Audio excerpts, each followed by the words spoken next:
Okay, so we are now gonna continue with where we left off yesterday. We're talking about the mitzvah of eating on Erev Yom Kippur. I'd just like to point out, by first admitting a misquote yesterday, a slight misquote. The Malbim is the one that is quoted by the Melitzi Yosher. It's on page 5. Also, others farm, Chaim Sheish Behem, Moed Yashana, page Samach Test. And the Malbim says the reason why there's a mitzvah to eat on Erev Rosh Hashanah, on Erev Yom Kippur, excuse me, that day, right before Yom Kippur, when Yom Kippur starts the night, is because it's more difficult to eat for the sake of heaven than to fast for the sake of heaven. His language is Yoiser Kasha La'echel L'Shem Shemaim L'Tsoim Shem Shemaim. It's much easier to feel holy when a person's in shul all day and davening and everything. When it comes to eating, that's not the same. What I confused is what the Eliya Rabbah says in Arsim and in Os Aleph. He quotes the Shibbolei Leket that we saw, that the stomach, the idea of if you eat more, your stomach will expand and you're going to get hungrier quicker. And actually, we should spend time seeing this right now. This is actually explicit in the Aruch HaShulchan himself. The Aruch HaShulchan provides this reason, and he actually delves into it a little bit more in the highlighted section right over here. He says, "Hari shehatainis sha'achar ha'oineg kasha yoyser la'odem." That fasting, after a person overindulged with food, is much more difficult.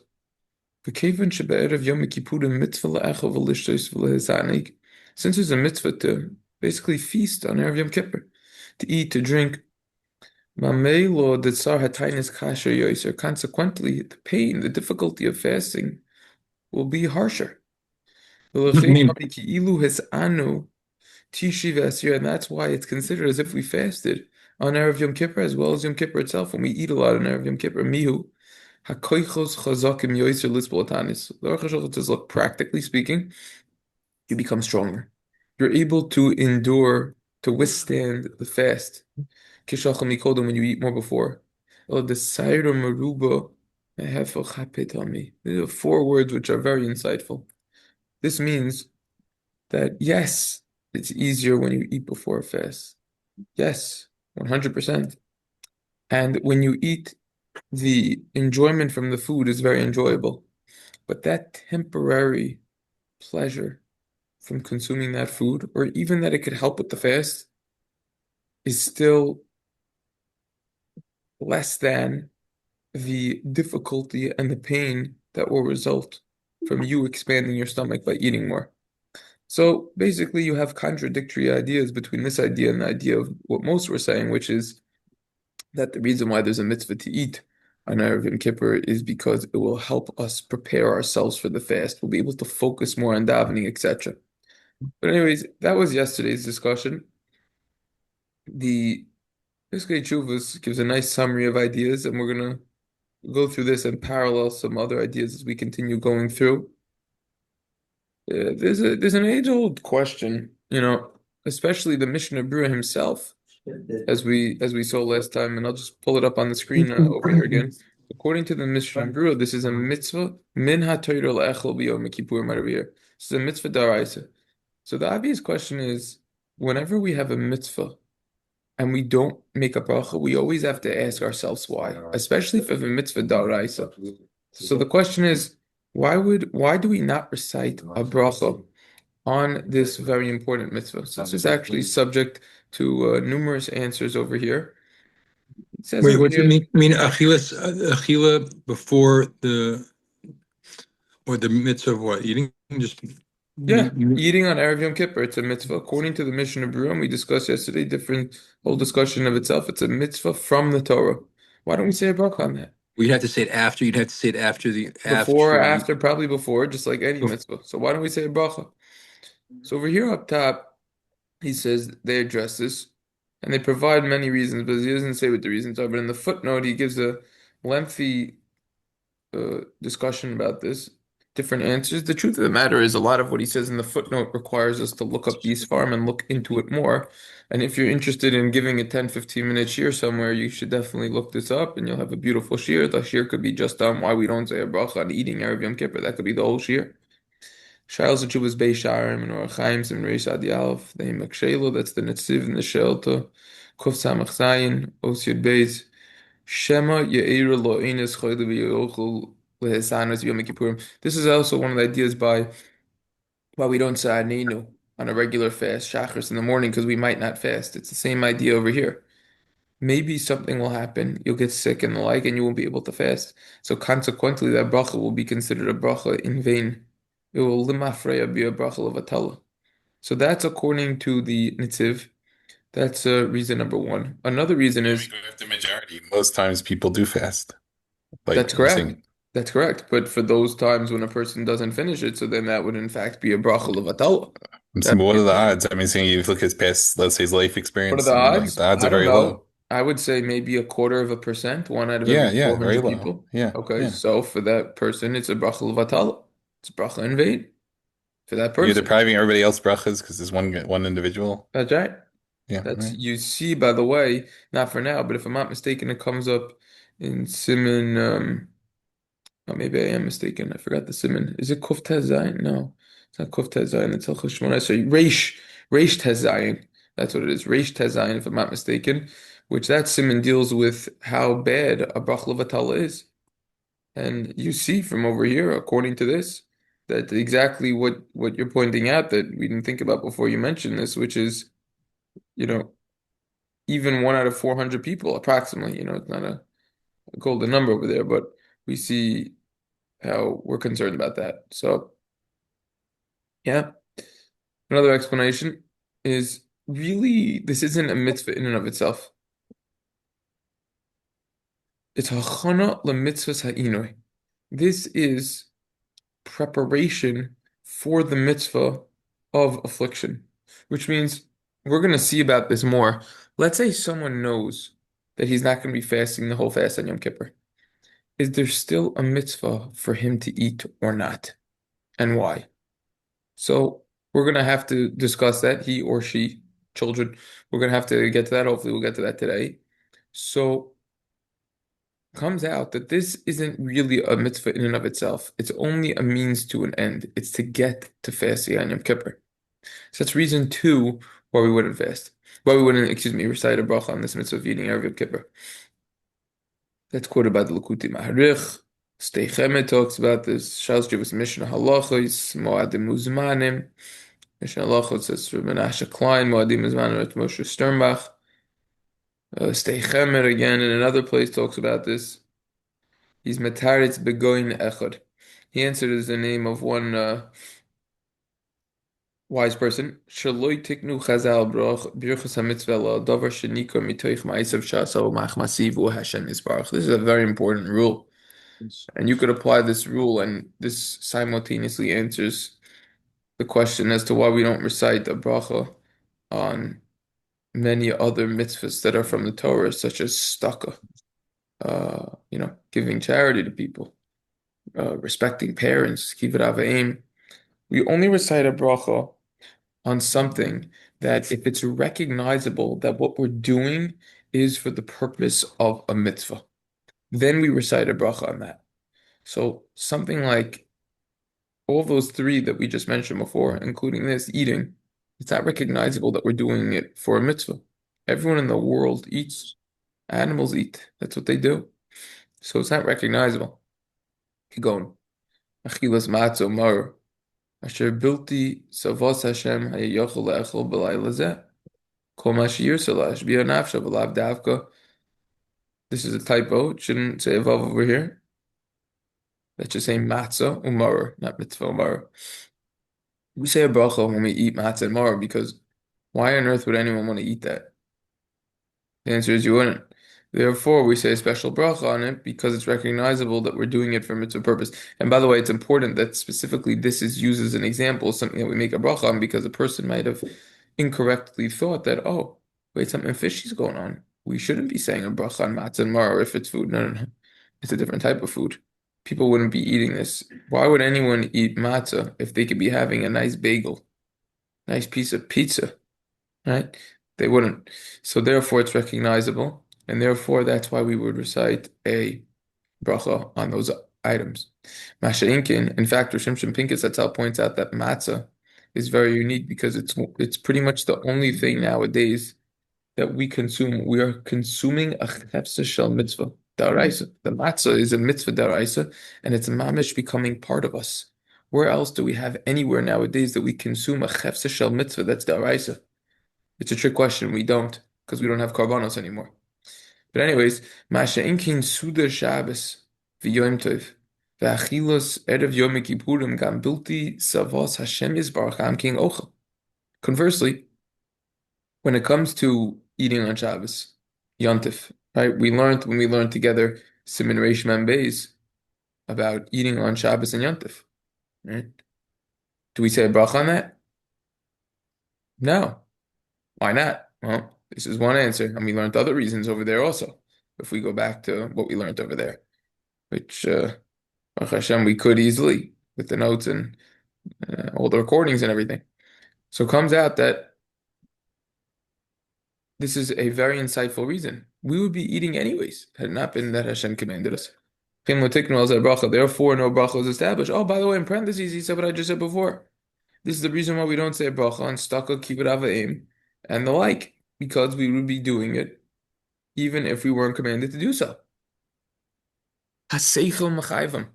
You look at any creation in this world, and by the way, you could take your entire life. You could spend 1,000 years studying all of the creations of this world. I'm not even talking about plants. I'm talking about just animals, insects, and everything.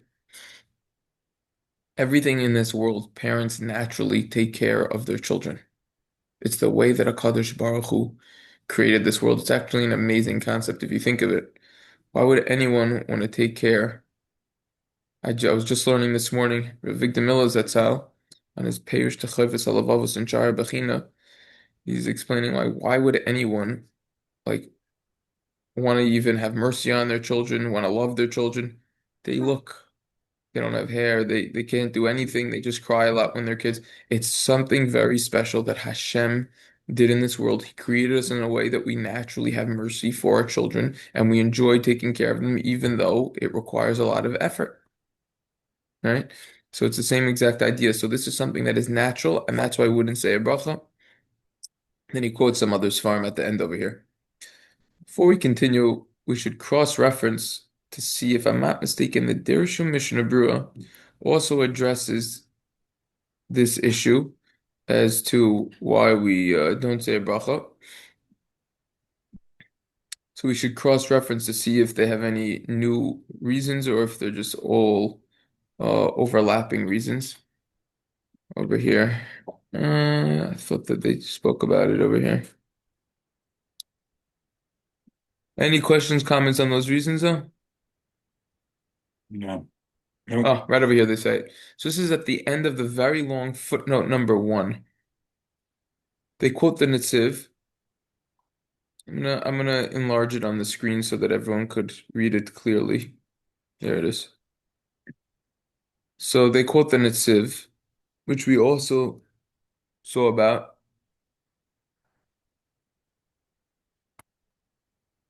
The Netziv says, the fidarcho shechiv mitzvah zohu raki masana be'asir shekivin shisachin shanas wal yisana. Same reason. You might have an extenuating circumstance. You might get sick. Va'od sheish mitzvah shemevarchin al ma'isa mitzvah shenu gemar mitzvah. New reason over here.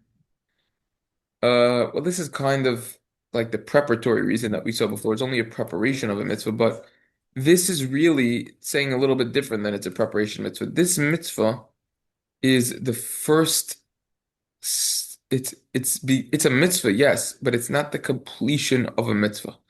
And therefore, something that is not the completion of a mitzvah, we do not recite a bracha on.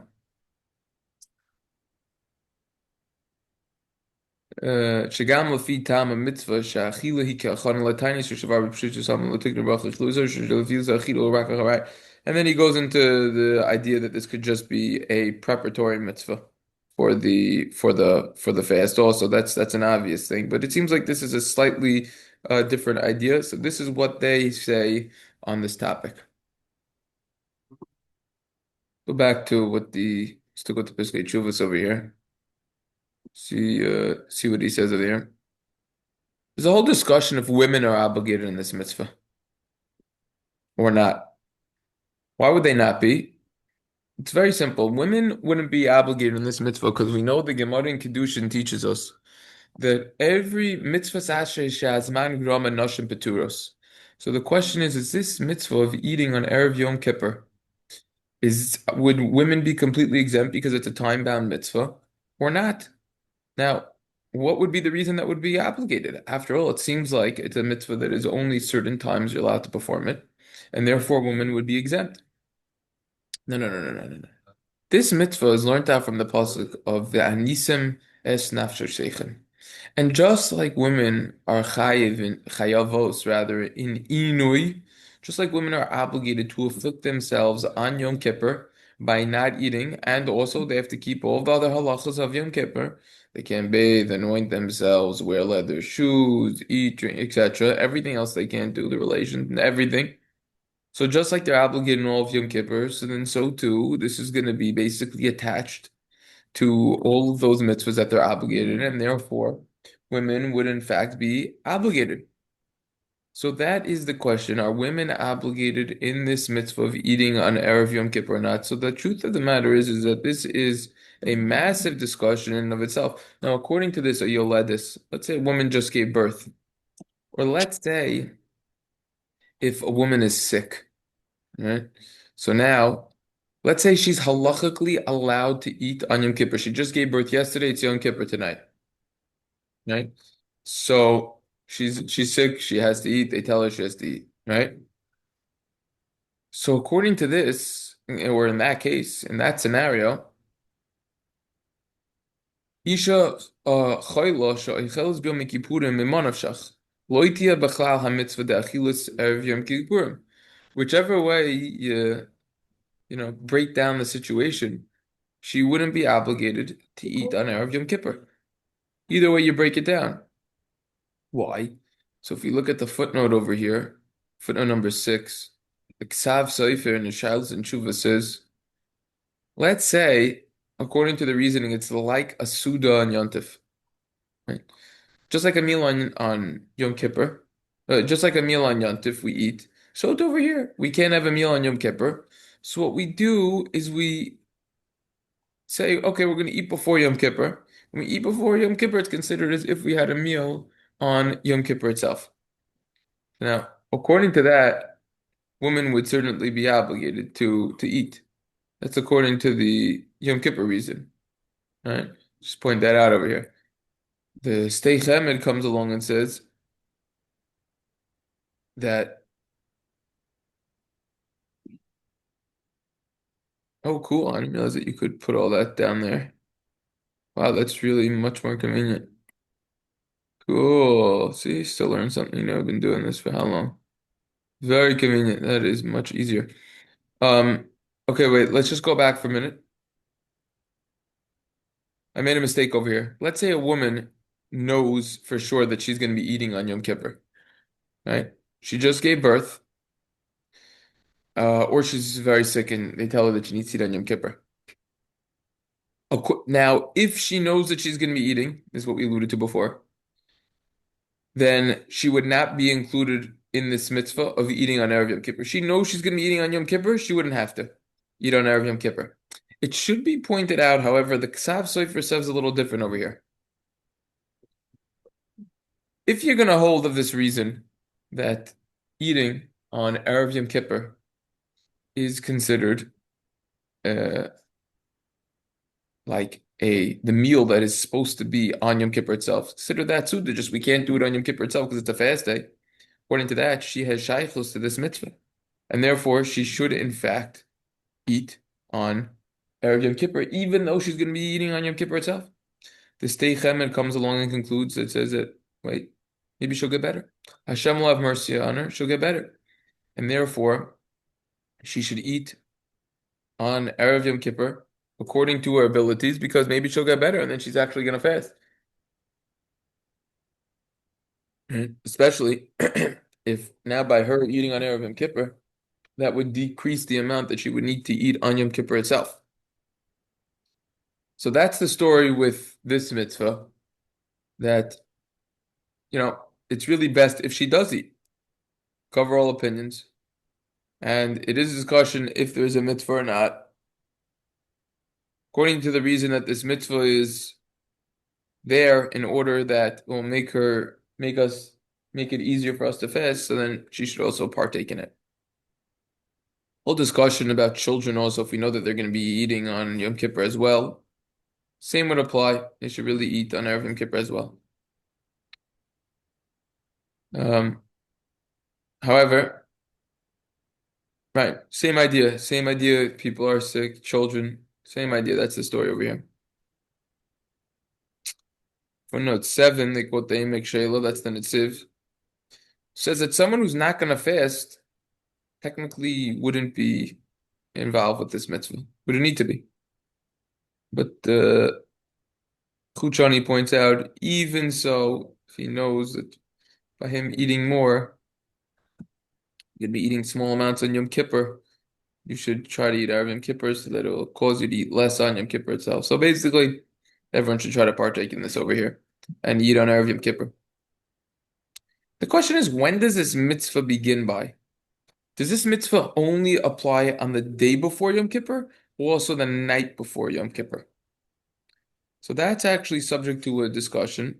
Some say it even starts from night, but others prove based on Rashi Ksubas Dafei that no, doesn't apply at night. I think that's what most people do, honestly, that it's really only the day right before Yom Kippur.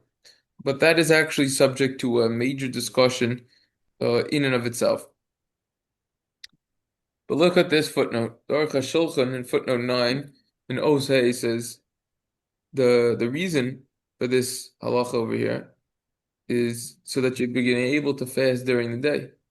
Now, according to that idea, he could even eat before. Someone who recognizes himself that if he's going to eat a lot and drink slowly, and if he's just going to do it in different intervals, a little here, a little there, and through that he'll be able to fast better. So then for sure, this mitzvah would apply also at night. If you could start pacing yourself and it'll help you by eating more at night, that will help even a few days before Yom Kippur. It would be the same logic. It would still be a mitzvah even a few days before. In fact, Rabbi Yecheskel Kuzmir Zatzal would eat the whole day. Whenever he would, any day of the year, when he would eat another kazayas. And he would say, I'm eating a little bit extra in order that I have strength to fast on Erev Yom Kippur. So we see from over here something very interesting, that this mitzvah could technically apply the entire year. Simple explanation is not that way, but it's interesting to see that there's an opinion out there who does hold that. So that's something that's fascinating over here on this topic. Very interesting over there. We haven't spoken about what to eat either, right? But We're going to get to it. We're going to get to it. Very good. Thank you for catching us on that. The Dershu over here also handles this. Rabbi Akiva Eger has a suffix. Is it a Gizman Grama, time-bound mitzvah, or the Nisim, same idea? Rabbi Akiva Eger talks about it. They quote over here. According to the Rishonim, who say that the reason for this mitzvah is to prepare ourselves for the next day, so that we can fast, women would certainly be included in this. Shal Zechuvas Ksav Sefer or Chaim Simon Kuf Yud Beis says that women are obligated in this mitzvah. Because besides for the connection of the pasuk between eating on the 9th, the fasting on the 10th, there's also another reason to prepare ourselves. That certainly applies to women. And on the contrary, women a lot of times are weaker than men and need to eat more so that they could fast. Also based on a Maharil. Shas Chuvas Chesed Lavram also talks about this. Chachma Shlomo, Shlomo Kluger. Women are obligated. Chaim Pinchas Steinberg talks about this. If you're gonna come onto the reason that it's like a meal before, so then they are going to be obligated in this. If it's considered like the meal that should be on Yom Kippur itself, then they should be obligated. Yeah. Why why isn't this like all other Yom Tovim, by Mitzvah Seishes Man Grama, that all women are a chayav in this? Right? If we're saying if it's tied to Yom Kippur, so it should also be just like, Shomer V'Zochar by Shabbos, and the reason why women would be chayav on Yontif for any mitzvah saseh and lo saseh. Very simple because it's not Yontif itself. This would be more akin to Havdalah, which, as we learned, was a massive discussion regarding the obligation of women for many different aspects of Havdalah. But I'm talking about the actual Havdalah because it's not during Shabbos itself. So to this, it's not during Yom Kippur itself. Okay. Yeah. So this is the story with the women, and they go into someone who knows that they're not going to fast,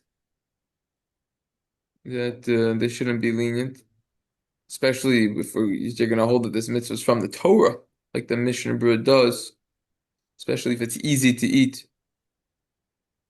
So that's the idea over there. Also, you could get healed. You could feel better, like we saw before. If you hold, Reb Chaim Pinker Steinberg said that this is like the meal, the Yontif meal. Should we just do it before? So therefore, even someone who knows that he's going to be not fasting should still partake in this mitzvah. Rav Elyashiv says, even someone who's not going to fast, it's worthwhile, it's kedai, that he should partake in eating on Erev Yom Kippur. Nisim Karelitz also says, it's possible you should eat.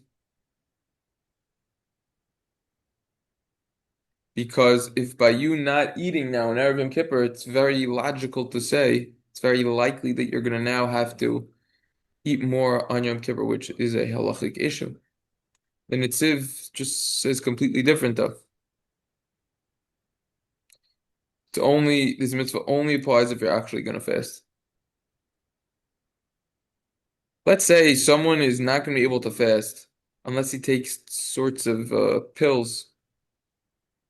These what do they call them? The time release things in his body before the fast. Is he obligated to do that to prepare himself for the fast? So Moshe Feinstein Zatzal in the Shalos Chuvas Igros Moshe Chaim Chili Gimelson and Sadi says he's not obligated because preparing for the fast isn't part of the gufa mitzvah, the actual mitzvah. Only actual eating is part of the actual mitzvah, but pill popping isn't.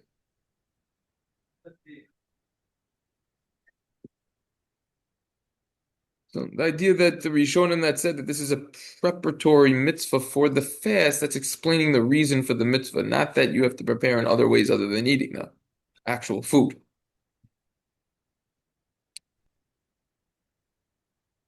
So, anyways, that's what Moshe says over here.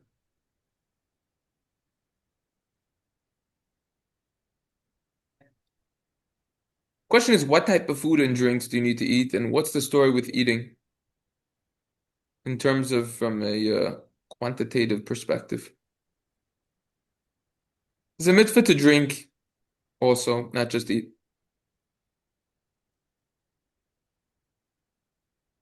Some say you feel your obligation if you just have a little, you don't need a lot. Just like what's considered a major halachic issue of eating a lot on the fast. Achila kedei achilas pras, malo lugmov. You're going to have even the size of a shot glass, more than a small shot glass, that could be considered already fulfilling your obligation. Also eating wise, small amounts. However, the minhag for many Hasidim is to eat very, very small portions the entire day. Saf Sofer talks about it. But there's a right, there's a custom for some to have a full meal. In addition, you need a Suda Masekes right before Yom Kippur itself, you have a meal. Some do Lechem Mishnah, again, Chassidim. Where Shabbos clothing before that last meal, the Suda Mafsekis. Uh, there's a custom to have fish during that meal, based on the story that we learned yesterday from the Torah, quoting the Medrash, with the tailor who was willing to pay a large sum of money to buy fish for this special mitzvah of eating on Erev Yom Kippur. It's minhag to eat types of kreplach also. It's a dough that has meat filled in it. Also, it's a mitzvah to eat that. However, there is not a minhag to eat meat, just chicken. Based on what we learned yesterday, the Lavush, you want it to be easy food that easily digests. Also, there's an idea of not eating garlic and eggs the entire day, or very hot dairy food, except if it's tea or if it's coffee with milk. That's fine. Yes, Who brought down that you should wear Big Day Shabbos by the meal? the big day Shabbos. More Hasidic sources, Darchi Chaim V'Shalom. It's not Some like beware it's from the morning. More Hasidim do that. so it's not a all right. It's not But a hard. during that meal, it is a nice idea, that last meal. But to do the entire day, that's you don't have to do that. To say the last meal, it's a nice idea, but It's not nice. not mandatory. Yeah, because it could be that it's really the Suda that we're supposed to have on Yom Kippur itself. So Right. Okay. it's certainly a nice idea to do. So this is the quantity. Before we even continue with any of this, I would just like to relate something which is not on the page of anything over here. You look on the page of the Torah Shulchan Aruch, the Mishnah Berurah, the Dershu, the Pesach Shuv, all these farm, they don't quote this idea. Yeah, there's a type of like biography almost about Reb Chaim Pinchas Steinberg. It's called a Gadol in our midst on page 119. And Rabbi Steinberg says the Torah never intended for people to eat continuously throughout the day. That would be bittul Torah. Person should eat until you're satiated. On Erev Yom Kippur, someone once asked what he should eat that day. And he said, don't be like those people who are sitting the whole day eating pumpkin seeds. The mitzvah is to eat real, nourishing food. In other words, he disagrees with people who say there's a mitzvah to just suck on sucking candies the entire day. Chazal don't want people to do this, and Samar Hashem wants. This mitzvah entails eating normally.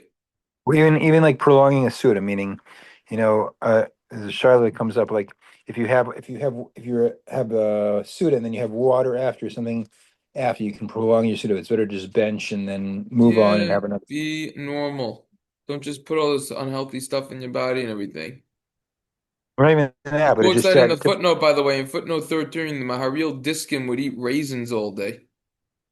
This is what exactly he was against over here, all these sources. like Purim. If you have Yeah, Purim, it's better to just have one suda bench yeah, and that's what he's against. There's a custom, some places that the Gabbai of the shul gave out some sweet items on that day, and he was said if it was decreed on anyone that he was going to need to eat from stucca, he was going to need to take charity, so it would be fulfilled through this, so to say. There's also a custom to have, I think it's called, they call it lekach. It's like a honey cake, right? You guys know what I'm talking about? I don't know. I know honey cake. I don't know. I've heard that term. I'm not sure. Yeah, some people have maybe like they want it to be sweet all year for you. So I Yeah. Is that Rosh Hashanah or that's Erev Yom Kippur, I think? think also every Yom Kippur they give you food. Yeah. Yeah. Look at footnote 18. You gotta be careful from overeating. Achilas Gaza. It's an issue. How many people probably do this? They eat so much and then they end up vomiting and everything. It's gonna make your fast much harder for that. They quote over here in footnote 20 the continuation of that story with the tailor. After he opened up the fish, he found that there was a diamond inside, and he became super duper wealthy. So we see you spend money on the food for this mitzvah on Erev Yom Kippur, you will get rewarded. Wait, that's A deeper no. idea behind eating the kreplach is that the meat is like hidden in the dough. Haimim Mahagam explains this. Meat alludes to din, strict judgment. The dough alludes to rachamim, mercy. So we want to strengthen the mercy over the strict judgment. We want to sweeten the gvuros, what's called the hamtika gvuros, the strict judgment.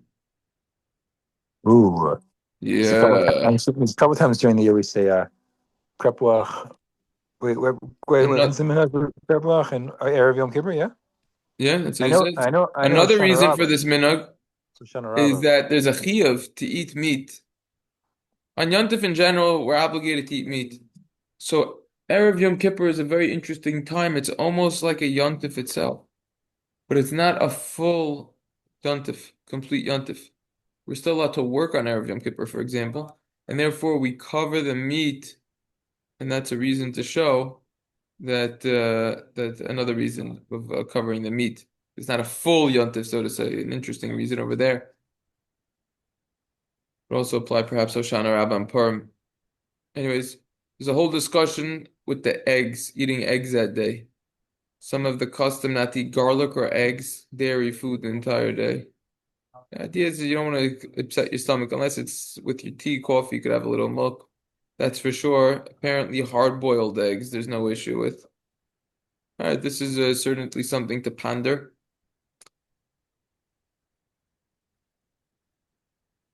Chaim of Volozhin would eat on Erev Yom Kippur a lot of fruit, more than he was used to eating. That's what helps me. Also, Rav Shlomo Zalman Auerbach would eat the entire day without exaggeration. They say bli guzma. Mahariel Diskin is what we saw quoted before. The Alter Mikalm, they would eat raisins. You know, gotta eat healthy though. The Arizal, it said over in the name of the Arizal, the amount that you eat on Erev Yom Kippur should be the amount that you would typically eat over a duration of 2 days. So you're eating not just for Erev Yom Kippur, but also for what you should be eating on Yom Kippur itself. However, the Eshel Avram and the Buchacher, not the other one, says that no, just eat a little bit more than you used to eating on another day. Then it will be considered as if you ate for 2 days. Kaf HaChaim also says, based on Arizal, you should eat minimally 2 meals with bread. You know that you could say hamotzi and benching. It's a whole discussion with bread. It's also brought down in another place. This idea of eating bread. Did I see it? Did I see it over here? Yeah, right over here. Footnote, the next footnote over here. What is this? Footnote 5. He said, is there an obligation to eat bread? We touched upon this a little bit yesterday, where I said definitely not. So the Minchas Chinuch discusses, he says, you don't need to eat bread.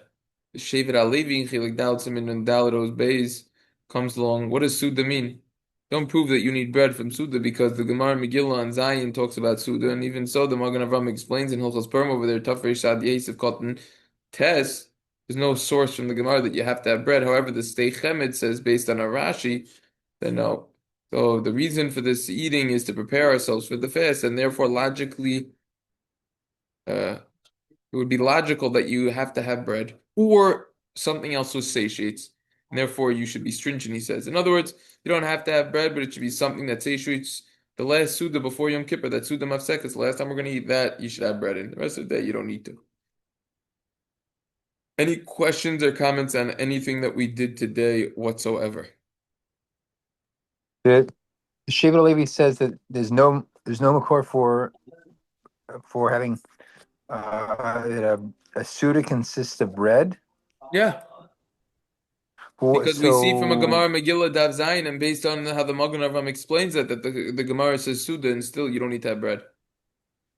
How is it mentioned? So many it's mentions about like Basar Yain or something. What does it say? Yeah, look And it what up. I asked. Megillah on Dav All Zayin, right. Amid I Beis, looked. and Magen Avraham in Tafrei Shadi Hey Tes. Huh. Yeah, I mean, a Sudas mitzvah is just partaking in any food that's there, even a shahakol. yeah, Yeah. yeah. It's You part can of say this that you mitzvah, had not Suda's mitzvah. It's part of the mitzvah of eating Erev Yom Kippur. no, but you can say that you had a Sudas mitzvah, but by just having, It's you not a know, just Suda's mitzvah. It's a mitzvah of eating on Yom Kippur.